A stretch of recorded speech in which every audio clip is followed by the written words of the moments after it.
Judul memilih kepercayaan. Bapak Ibu saudara-saudari, umat beriman sekalian yang terkasih, Francis Fukuyama, seorang ahli ekonomi, berpendapat bahwa modal utama kesuksesan bisnis itu adalah kepercayaan. Kesuksesan bisnis multinasional yang bertahan lama salah satunya disebabkan oleh kepercayaan dalam kerjasama dan mendelegasikan tugas. Dalam hidup bersama, nilai kepercayaan itu sangat mahal. Kepercayaan itu oleh kebanyakan orang dikatakan lebih mahal dari penampilan. Mengapa demikian? Mungkin orang dapat mengampuni, mungkin orang dapat memaafkan Anda, namun sangat sulit untuk memberikan kepercayaan kepada Anda untuk kedua kalinya. Maka menarik kata orang bijak, kepercayaan itu seperti jiwa, tak akan bisa pernah kembali setelah hilang. Atau kepercayaan itu juga seperti kesempatan, tidak datang untuk kedua kalinya. Bacaan Injil hari ini menampilkan ide yang kurang lebih mirip. Allah ibarat seorang tuan yang mempercayakan hartanya kepada para pembantunya, mendelegasikan tugas kepada para pembantunya untuk mengelola sebagian harta selama dia pergi. Mempercayakan itu artinya menugaskan kepada para hamba itu untuk memelihara hartanya dengan baik. Seorang diberinya 5 talenta, yang seorang lain 2 talenta, dan yang seorang lain lagi 1 talenta. Pertanyaan kita, mengapa Tuhan itu memberikan talenta kepada hamba-hambanya dalam jumlah yang berbeda? Perikop Injil hari ini sudah memberikan jawabannya. Tuhan itu mempercayakan hartanya kepada mereka sesuai dengan kesanggupan mereka masing-masing.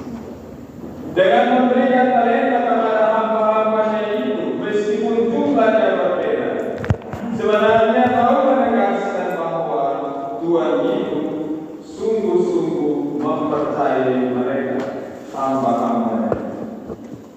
Yang pasti bahwa setiap hamba itu memiliki kemampuan, maka Tuhan itu mempercayakan talentanya kepada mereka. Tidak ada di antara mereka yang hidup tanpa kemampuan. Kemampuan itu menjadi modal dasar bagi mereka masing-masing untuk berkembang, walaupun kadarnya berbeda-beda. Meskipun memiliki kadar kemampuan yang berbeda, namun poin penting yang hendak ditekankan adalah berusaha untuk memfungsikan atau mengoperasionalkan kemampuan yang ada untuk melipat gandakan atau menggunakan talenta yang mereka terima. 1 talenta itu berkisar antara 5.000 sampai 6.000 dinar, dan 1 dinar itu adalah upah kerja selama 1 tahun. Hamba yang menerima 5 talenta dan 2 talenta itu pergi berbisnis demi menggunakan talenta yang mereka peroleh. Tetapi hamba yang menerima 1 talenta pergi menggali lubang di dalam tanah dan menyembunyikannya. Bapak Ibu saudara-saudari, umat beriman sekalian yang terkasih, dalam perspektif iman, kisah ini adalah gambaran kasih Allah. Kasihnya percaya dan memberi kepercayaan kepada manusia. Tetapi kepercayaan itu juga diberikan beserta tanggung jawab.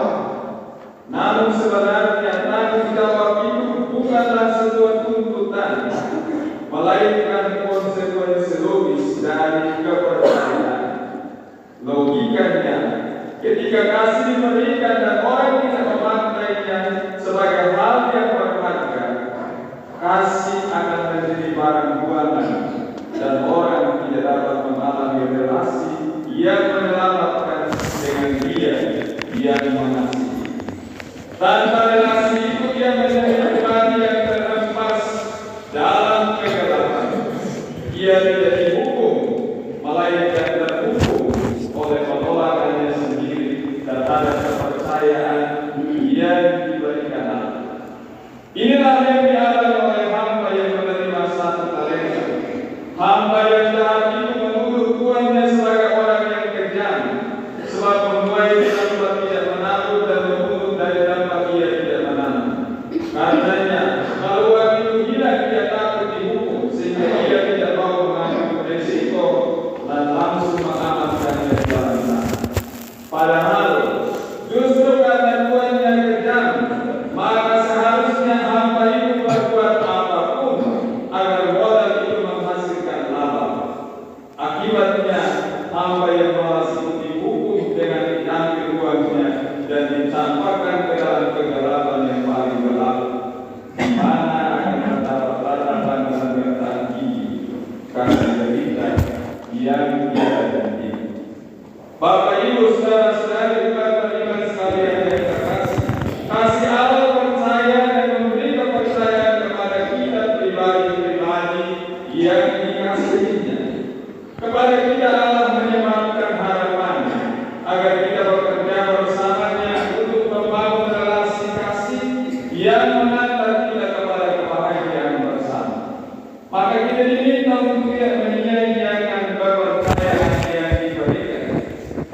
Kadang kita bekerja asal-asalan dengan prinsip yang penting semuanya beres meskipun mutunya tidak berjalan. Tidak jarang kita pun malas memaksimalkan karya, bahkan menyia-nyiakan kemampuan dan kesempatan emas yang ada. Sebagai pengikut Kristus, seharusnya kita pintar membaca kesempatan dan memanfaatkan segala kemampuan semaksimal mungkin untuk bisa hidup. Sekali lagi, jangan pernah menyia-nyiakan kepercayaan yang diberikan baik oleh Allah maupun oleh sesama. Kepercayaan itu merupakan sesuatu yang mahal dan tidak bisa diberikan kepada sembarang orang. Sekali saja dicederai, biasanya akan sulit untuk mendapatkannya. Kepercayaan itu adalah mereka kehidupan. Ia menjadi bahan utama untuk melakukan komunikasi. Kepercayaan itu adalah prinsip dasar yang mencatut sebuah hubungan, termasuk di dalam lembaga keluarga, termasuk dalam hubungan cinta. Cinta tanpa disertai kepercayaan, maka ia ibarat rumah, ia ibarat meja yang kehilangan tiga dari empat kaki, untuk dan sangat menyenangkan.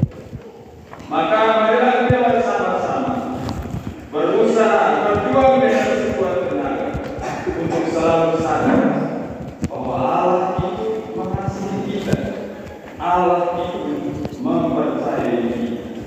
Maka